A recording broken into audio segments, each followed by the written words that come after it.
The unfolding vision of a focused and determined leadership has begun transforming the way India conducts business, trade and commerce, and the way global peers perceive us.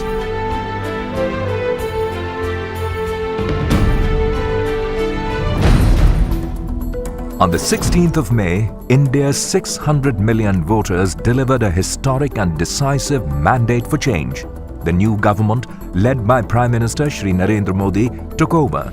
Decisiveness, dynamism, simplicity, transparency, and speed in execution became the cornerstones of governance.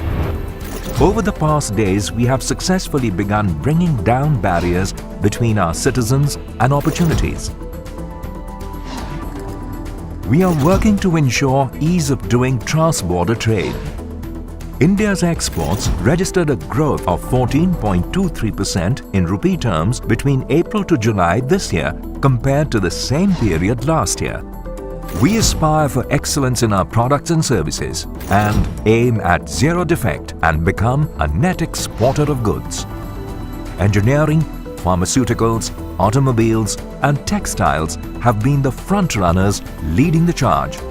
There is a focus on diversification of services exports with emphasis on tourism, healthcare and professional services. Exports from the defense sector will receive a boost through the modified FDI policy. SEZ operations in both manufacturing and services are being optimized. All processes are being digitized for improved efficiency. Matters relating to MAT, DDT, tax holidays, service tax, dual use of infrastructure and simplifying customs procedures have been prioritized for action. SEZs are the future of planned development, offering multiple opportunities for growth and employment. Sector-specific branding campaigns are being planned in pharmaceuticals, plantation commodities, engineering and services in which India has historical strengths. The Department of Commerce is taking measures to ensure that all states work cohesively. New initiatives to enhance exports are being received with much enthusiasm by the states. State governments have been urged to develop export strategies and oversee the mainstreaming of their states and also appoint export commissioners. An e-procurement program to cover all states is being set up. Global business today calls for increasing collaboration between nations and economies.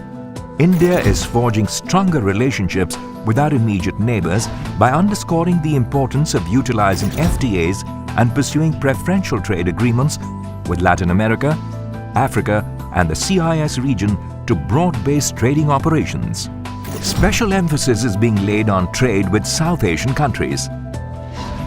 In order to directly help farmers of plantation crops, the government has developed an insurance-based scheme for price assurance for tea, coffee, rubber and spices. A saffron production and export development agency is being set up and will have its headquarters in Jammu and Kashmir. All commodity boards are being reorganized to become dynamic and citizen-centric.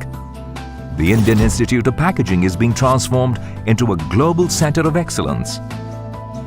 Several measures are being taken to augment the production and export of tea. Our government is very keen to deepen India's engagement with the world, but only on terms that do not in any way compromise our commitment to our own citizens. It is important for developing countries to be able to guarantee some minimum returns to their poor farmers so that they are able to produce enough for themselves and for domestic food security. Our pro-farmer stand at WTO is aimed at ensuring food security for large sections of our population and working towards a permanent solution to the issue of public stock holding of food. Our stand has found resonance amongst the poor and developing countries and is helping forge new global partnerships. Decisive, dynamic, transparent, determined and responsible. These first days have offered but a glimpse of the transformation ahead.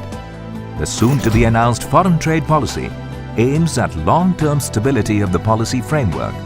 The Department of Commerce commits itself to finding new ways of catalyzing trade and economic activity between India and the world and ushering in a new era of prosperity. The Department of Commerce, ushering in a new future